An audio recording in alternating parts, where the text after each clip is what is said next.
Do Something Different, a leadership podcast. Your ability to leverage your team completely determines your quality of life as a leader. I had 2 conversations today, back to back.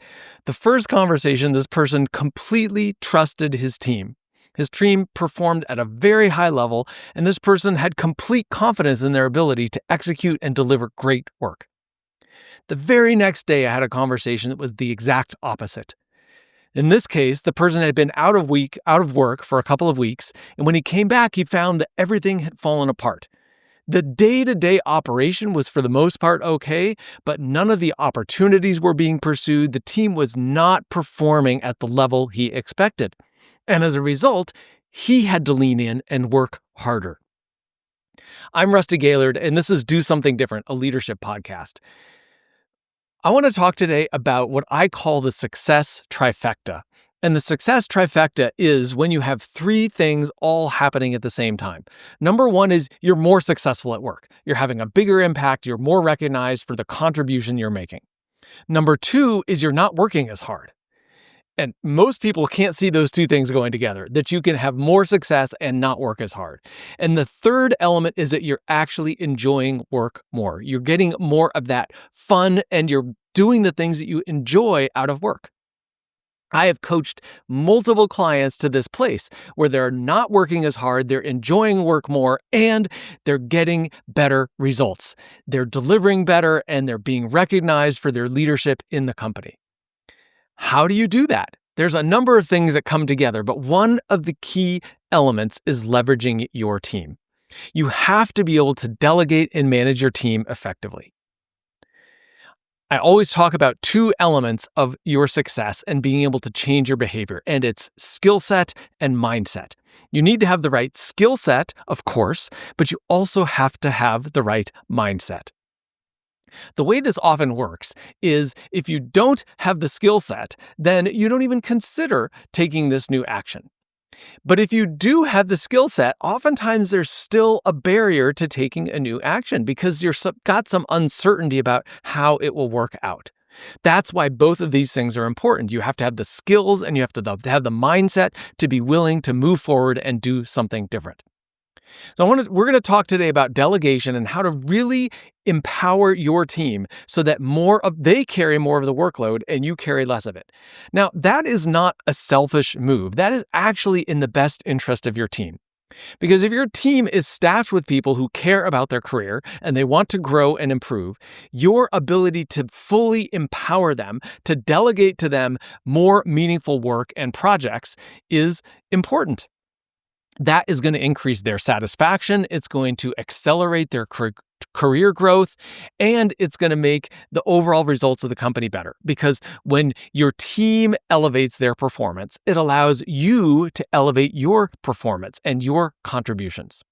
You no longer have to be fully consumed with the day-to-day operations of the company. You can now step up and do more meaningful work, more strategic work, build better relationships and influence other people. You can have a broader impact on the company because you're not stuck doing the day-to-day work. But it requires your team elevating. What are some of the skill sets you need in order to do that? There's fundamentally 2. One is setting clear expectations, and the second is holding the team accountable to those expectations. These are not difficult concepts. Setting clear expectations is really about helping people understand what it is that you want out of the work that they're doing. Now, this is often hard for somebody to articulate, and so it's worth spending the time to reflect on what matters in this work that you're asking the team to do. Oftentimes, there's a specific part and there's a non-specific part. The specific part is the actual quality and content of the work deliverable itself. The non-specific part is a little bit more about how strategic they are, whether they're taking the right perspective, whether they're considering multiple viewpoints that are relevant to this particular work project. It often is this intangible kind of quality of, do they feel like a leader? Are they strategic? These things are often very intangible. And so I encourage you with your team to break it down, to help them understand, what does it mean to be a leader? Help them understand you want them to see not only where the opportunities are, but you also want to see where the pitfalls are. You want them to address both of those things and demonstrate to you that they've thought about them and identified where they believe the focus should be, what things are not worthy of consideration, and develop a plan to address it and move forward. That is the kind of thing that you would expect a leader to do. They have a good perspective of the business environment and can identify risks and opportunities and make appropriate decisions about where to focus. Articulate that kind of thing to your team. If you expect them to be out building relationships so they can influence and bring other people along in the process, how they reach a decision about what they think is the right path forward, you need to be explicit with your team about these kinds of expectations, because that is what is setting the bar. Set the bar for them, be very specific, and the more clear you can be, the better off you are. Because when it comes to holding them accountable, you need to tie back to those expectations. It is not helpful feedback to say, well, you just weren't strategic enough in this project.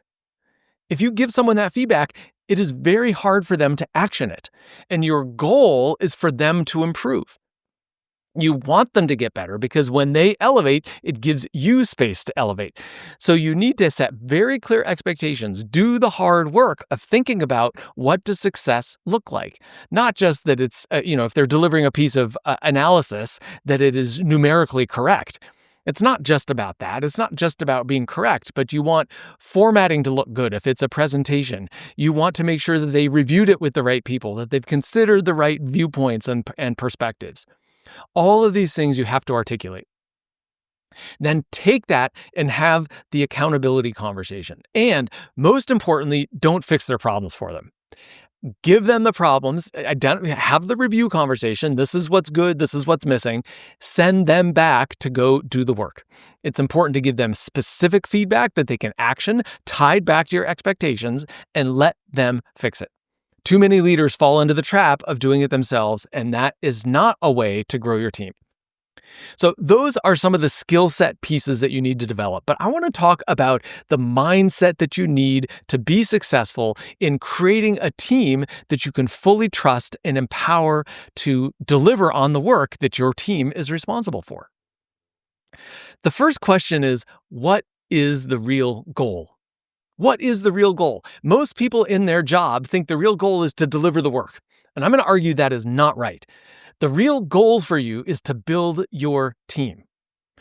Building your team has multiple benefits. Obviously, it benefits the team themselves, the individuals on the team. It's going to benefit you because you've got a stronger team. And of course, it's going to benefit for the company because now your team has a bigger capability. And when your team has more capability, the company can deliver more. Your team can deliver more for the company. Your goal is not delivery of the work. You got to really work on drilling that into your head. Your goal is to build your team. And when you remember that, it makes it much easier to spend your time focusing on getting clear expectations and holding them accountable to those expectations, because those things take time and energy. And that's okay, because that should be your big goal. The second part of this, though, is even if you are clear on that goal, there's a second part, which is, what if my team's not up to snuff? What if they're good enough? What if I feel like they're not performing at the level they need to be performing? Then I need to step up and support them and do some of the work and polish their work so that it's good enough quality to be passed on and presented to others. Don't do that. That thought, that belief right there is a mistake. You don't want to hold the belief that it is the ultimate standard of quality falls to you and it's your job to fix things. Whenever it's your job to fix things, you are stuck in that job. It is your job to hold others accountable and tell them what they need to do in order to improve, and then let them carry that forward and take the risk and the reward of owning the quality of their work. Now, this is likely going to feel risky to you. If you say, well, if I know that this work, despite some multiple iterations, is not up to snuff, it's not meeting the quality standards that I expect, and I let it go forward anyway, that's going to reflect poorly on me. This ties back to the first question. What is your primary goal? Is your primary goal to deliver quality work, or is it to build your team? Now, of course, you can have both of those goals at the same time, but if your primary belief is that you have to deliver quality work all the time, you will never let your team step forward when there's some risk associated with that, because you will try to protect them, and ultimately you're doing that to protect yourself and your reputation and the quality of work that comes out of your organization. You've got to break through that barrier. Don't let your belief that everything rests on the quality of the work stop you from empowering your team and giving them the opportunity to go out, do some work, and learn from that experience. You have to be willing to tolerate the risk. And that brings me to the third point, which is resilience. You've got to understand what is the primary goal. You've got to be willing to tolerate some risk. And the third point is you need to be resilient. You need to recognize that even if someone on your team carries a piece of work forward that you have hesitations about and it fails, you've got to be resilient in that situation and use it as a learning opportunity. Because if the primary goal is growth for your team and for you, then you need to use every opportunity as a way to learn. A failure is not truly a failure unless you fail to learn. A failure is really a learning experience. So take these opportunities where something doesn't go the way you want it to and learn from it. Capture it. Get all of the richness out of that you can, because next time you will be better. That is true resilience. It is a willingness to look at the things that don't go well, to address them, to learn from them, and pick up and go back and do it again. So much of what I'm talking about on the mindset side here ties back to what are your core beliefs about yourself and the role that you're in. If your core belief is that you have to perform, you've got to be the best, you can't make any mistakes, you can't look bad, if you've got these kinds of beliefs, they are going to be holding you back. So I encourage you to shift your belief set, because once you start to shift the beliefs, everything else downstream changes. What you're thinking about, how you prioritize things, what you see as a risk or an opportunity, all of those things change based on your belief. That's why I keep hammering this point of, if your belief is you have to deliver quality work all the time, and that is the paramount objective, then you are going to be undermining yourself and your team. If you shift that belief and say, building my team's capability is the most important thing I need to be spending my time on, that's going to drive a complete different set of actions. Think about, what is the belief that is driving you? Think about your beliefs, not only about your team, but think about your beliefs around failure. Think about your beliefs around work quality. Think about your beliefs around making a mistake. Way too many high achievers have built their career based on not making mistakes, based on looking good, based on having the right answer, based on being the fastest or the smartest or the best. If you believe that that is the source of your value, you are going to hold yourself back, because you will be unwilling to take risk to move forward.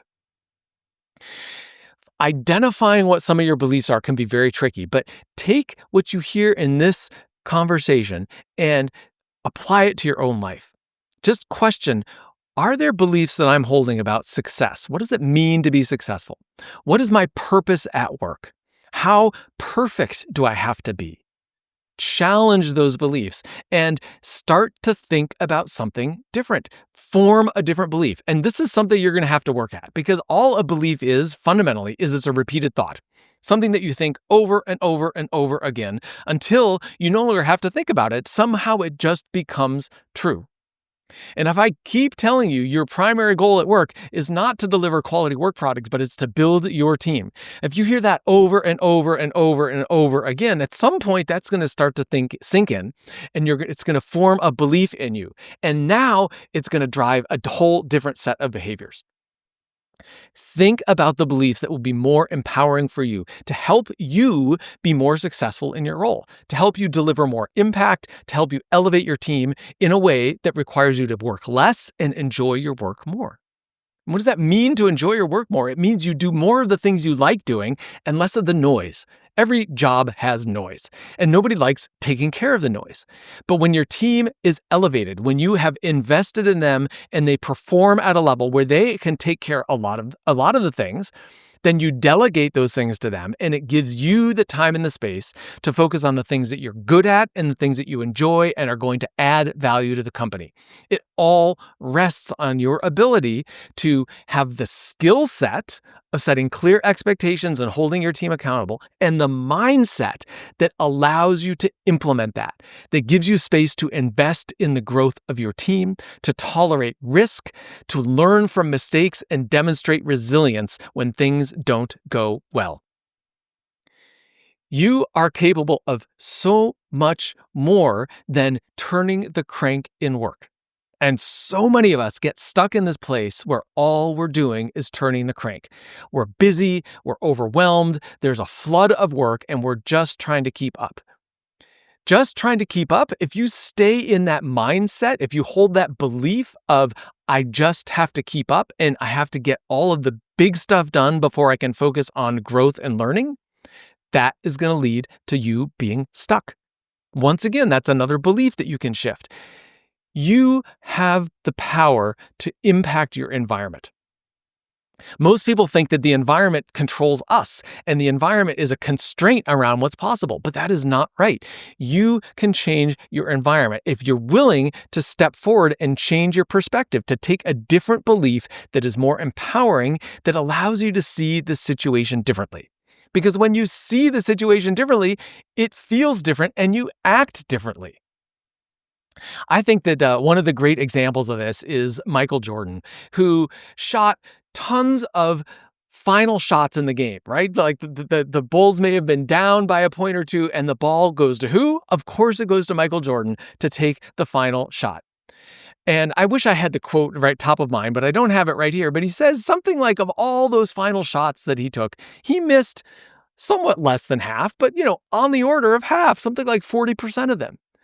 But he said he never thought and worried about missing the shot. He always said, I'm a great shot and I am fully confident and capable of making this. And so he brought this sense of belief to the situation. If your belief in that situation is, oh man, the chips are down, the stakes are high, I've got to do this thing. I've got to succeed or fail, and this is it. It's all or nothing. If that's your belief set about a situation, you're going to be stressed and worried and risk averse. Of course, if you change your perspective and say, this is just one situation in the grand course of my career, and it's an opportunity for me to learn and try something different and grow from the experience, that is a much better perspective for you. How can you bring that perspective into more of your interactions day to day? It's going to allow you to change the way you control your schedule. It's going to change the way you empower your team, the way you delegate to them, set expectations and hold them accountable. It's going to change the way you show up in executive reviews and executive meetings. It shows up in every aspect of your work, how you manage your schedule. Take the opportunity to change your perspective, change your belief, and say, I am here for growth. I am here for learning. I'm here to become a better leader. I'm here to do something different today with the goal of growing as a leader, with the goal of growing my team, with the goal of not getting mired in the day-to-day churn and noise of the job, but to do something different to grow and elevate my impact. You can do it. Do not wait for the situation to change. Do not wait for permission from your boss. Do not wait for something outside of you to change. Look inside and see, how can I shift my perspective about this situation that gives me a different belief? And when I come from that different belief about what's important and what my goal is here, when you come from that different belief, you will take different action. This is where the mindset is so important. It doesn't mean the actions are easy necessarily, but there's far less resistance because you're not focused only on performance. Now, all of a sudden, your perspective is broader. I'm sharing this with you today because I believe that you have the ability to shift the way you're performing at work in a way that you add more value to the company, in a way that is recognized by the company, while working less and enjoying it more. That is 100% possible for you. It requires a change in mindset, but make that change in mindset, do something different, and see what happens. Thanks for listening to Do Something Different. Make sure to subscribe, like, comment, and share with your friends. You can also find us on your favorite podcast platform. If you want additional content beyond what's on the podcast, make sure to follow me on LinkedIn and at my website, rustygaylord.com.